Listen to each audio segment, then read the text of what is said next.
vamos a hablar ahora, les decía yo, con alguien que nos está atendiendo desde Quito, desde Ecuador, que se llama Blanca Ríos Touma. Ella es ecóloga acuática, doctora en estudios basados en ecología de la Universidad de Barcelona, y ha hecho trabajos de grado y posgrado en estructura de ríos andinos y en restauración de estos ecosistemas. A nosotros siempre nos interesa hablar de los ríos porque, bueno, son los que nos dan esto que necesitamos para vivir, que es el agua. Y ella en una declaración ha dicho, hemos convertido a los ríos en las cloacas de los humanos. Y cuando uno se pone a analizar esa declaración, la verdad es que no solamente, obviamente, que le vamos a dar la razón, sino que decís, ¿qué tenemos, no? ¿Cómo pensamos? ¿Qué complejidad abordar estos temas? Y mencionaba antes la pandemia, como el cambio climático, como bueno, esto, o sea, contaminamos el agua, que es la misma fuente de la que después sacamos y usamos para beber y para vivir y para comer, y para la agricultura y para todo. Pero bueno, yo dejo de hablar, le vamos a dar la bienvenida a Blanca y vamos a conversar con ella. Blanca, Laura Rocha te saluda, ¿cómo estás? Buenos días, un gusto, gracias por la invitación. No, gracias a vos por atendernos. En Ecuador es un poco más temprano que acá, ¿no? Sí, son las 9:20. Ah, bueno, no tanto. Yo digo, ay, que te hicimos madrugar, pero no era tan temprano, está bien. Bueno, primero te quería consultar, primero que hablemos un poco de esto, ¿no? De los ríos andinos especialmente, porque bueno, Ecuador tiene ríos andinos como tiene la Argentina, como tiene, bueno, toda nuestra cordillera de los Andes. ¿Cuál es la problemática? Ustedes también, como por ejemplo en Argentina, tienen no solo humanos, digamos, en términos de poblaciones, sino también hay humanos en términos extractivistas y de compañías, ¿no? En Ecuador sabemos que, bueno, el petróleo y también la minería, igual que en Argentina, en Perú, en Colombia, afectan también los cursos de agua, y queríamos que nos contaras vos un poco, bueno, ¿cuál es esa situación en Ecuador hoy?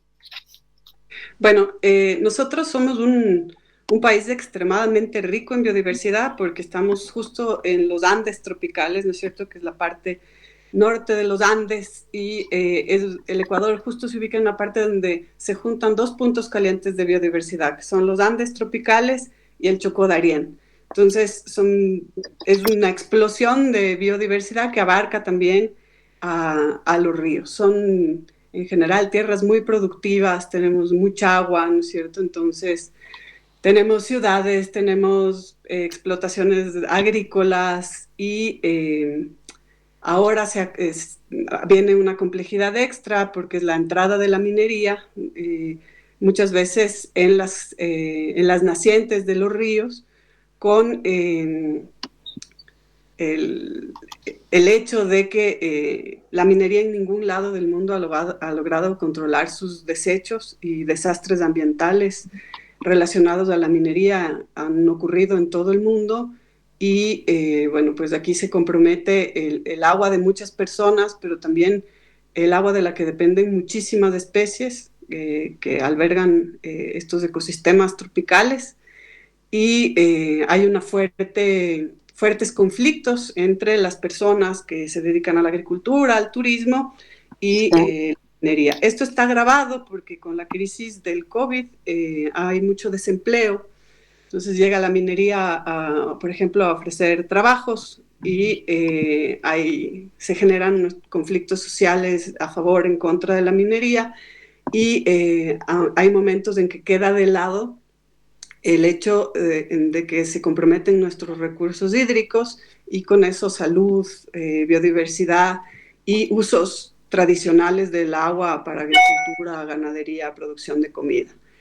El problema más antiguo que tenemos de esto es el petróleo. El petróleo ha causado muchos desmanes en nuestra Amazonía sobre todo y recientemente por el colapso de una cascada empezó un proceso de erosión regresiva, que es que el río se va haciendo profundo hacia el río arriba, entonces colapsan las márgenes del río y se rompió un oleoducto, y este es el derrame de petróleo más grande de los últimos 15 años.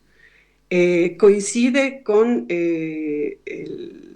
los confinamientos del COVID, y esta agua contaminada le llega a todas nuestras comunidades indígenas de la Amazonía, que dependían en ese momento exclusivamente de esa agua, porque no podían salir a ninguna ciudad, claro, ni nada, ni recibían alimentos, y sigue siendo, ¿no es cierto?, una crisis ambiental y de salud para estos pueblos importante, y no se ha tenido una respuesta gubernamental que esté a la altura de este accidente. Estamos hablando del derrame de petróleo más grande de los últimos 15 años. Es tremendo esto. Y por ejemplo, en este contexto, ¿qué está haciendo el gobierno? ¿Qué hacen las autoridades nacionales y las autoridades también de la zona, y obviamente la empresa? Porque digo, aunque sea como responsabilidad social empresaria, esa que ponen como programas y que de supuesta ayuda a las comunidades. Digo, en todo este contexto complejo social, epidemiológico y ambiental. Lastimosamente, durante el último gobierno, la autoridad ambiental ha sido grandemente debilitada.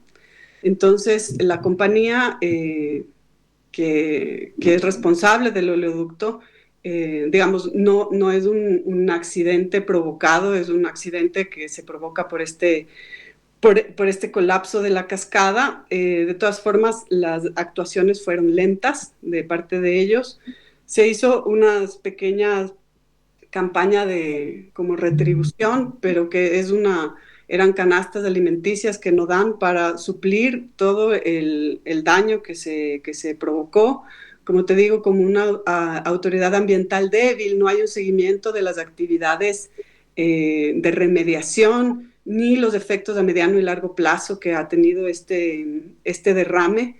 Entonces, realmente no hay respuestas claras. Ha habido demandas de los pueblos indígenas apoyados por grupos ambientalistas. Sin embargo, algunas de estas no han sido aceptadas, siendo que se atenta contra derechos humanos básicos, como son acceso al agua y a los alimentos que provienen justo de los ríos que fueron contaminados.